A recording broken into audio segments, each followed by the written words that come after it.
In recent years, the Allegheny Conference and its affiliates have made strengthening communities a top priority. The organization's focus on municipal pension reform is one major initiative. Another is its Strengthening Communities Partnership. 7 communities participate in the partnership: Connellsville, Homewood, McKees Rocks, Mount Oliver Knoxville, Sharpsburg, Washington, and Wilkinsburg. The conference helps them to secure funding through a state tax credit that's part of the Neighborhood Partnership Program. Yet not all of the communities are fully funded, and many more across our region can't qualify for private sector support because of a cap on the tax credit program. Raising that cap and making it possible for more communities to secure private sector support has become a top legislative priority of the Greater Pittsburgh Chamber of Commerce, an affiliate of the conference. Laura Ellsworth is back with us. She's president of the Greater Pittsburgh Chamber. Good to see you. Thank you. And Senator Wayne Fontana has actually been a champion of the partnership program and the tax credit in the legislature. And welcome. Good to have you here, Senator. Thank you for inviting me. I appreciate it. Yeah, Laura, for folks who don't really understand tax credits and how this works and what the deal is, how does this happen? So it's actually really pretty simple. What a tax credit program does is it allows a company, a private citizen, who makes a contribution to a community to take a deduction on their taxes of some percentage. So let's say it's 75%. Effectively, dollars that they would have paid in taxes in any event get devoted to a specific project that the government supports in any event. But the thing that's really powerful about them is that the private company gives a little bit more.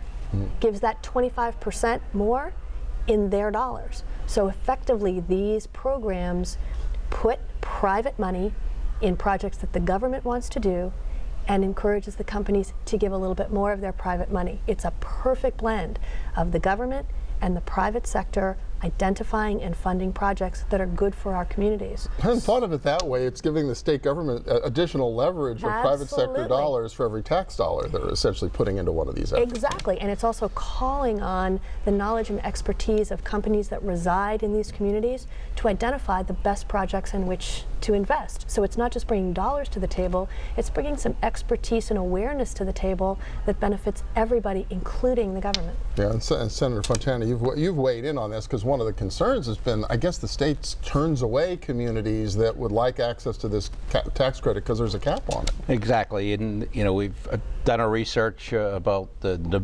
demand. In the past fiscal year, there was over 130 applications, requests for over $31 million in tax credits, and obviously with a program that only gives up to $18 million, there's a demand and a need for this. We have a lot of communities that need help, that need reinvented, that need to experience growth, and this is the way to do it. And it's helped in some of my senatorial districts already, which Lawrenceville, McKees Rocks, and other spots, and it's proved to be effective. And so, you know, for me, it was a no-brainer to go ahead and try to sponsor it and push it, and hopefully we'll get something done. And so your bill would raise the tax credit to what level, or the cap to what level? It raises it from $18 million to $25 million. Okay. Not a big amount, but you know, with the constraints of the budget in the past, I thought we'd do a modest move up, and then we'll see what happens in the future.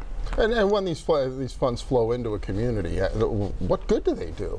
No, it does tremendous good for a community. And I think one misperception about tax credits is I think a lot of people think of them as a tax loophole, that it excuses people from paying taxes. It doesn't.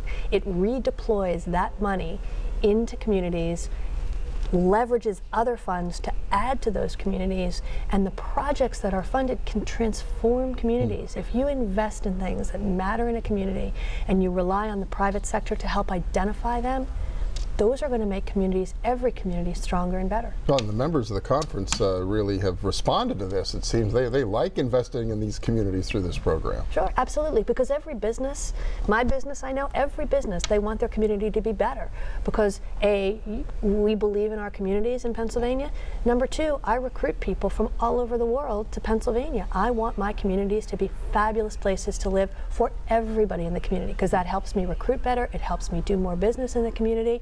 and it helps me create a place that I want to be as a citizen. Yeah, Senator, you've got the whole South Hills, parts of downtown. You've got a lot of variety of communities, some really strong ones and some that are struggling. And I do, and the ones that are struggling, it's a big help. The Allegheny Conference created the program, Strengthening Communities program, and that collaboration with the community and with the Allegheny Conference is invaluable. It shows them a way. It gives them a goal. It gives them a process to go from planning to the actual growth and everything in between. So a lot of these communities, they've died off in recent years. Their main streets disappeared, maybe because of jobs or maybe because of the mall. Everybody was going to the mall, those types of things. But now it's about replanning. How do we do it? What's the best course of action to go forward? So it's not just about here's the money or here's the tax credit. It's about all the information that they can get through the collaboration with the Allegheny Conference and others to make it happen. It's really exciting. Only about 30 seconds left, but I wonder, you've got a tough budget challenge. We talked about it in our first segment down in Harrisburg. You ready to handicap whether this cap could be raised in the current budget year? Or well, as I mentioned, I only moved it up about $7 million in order to try to, compensate for the actual problems we have in the budget. So handicap, I need some help. So the Allegheny Conference and all the folks that are behind this type of tax credit should be helping me in Harrisburg, and I need that push. But I think we can get it done. All right. Well, thank you very much, Senator Wayne Fontana, Laura Ellsworth from the Greater Pittsburgh Chamber, and Jones Day. Thank you so much. Appreciate it. Yeah. And next up, a few tips on starting, building, and sustaining a family business for 30 years. Stay with us.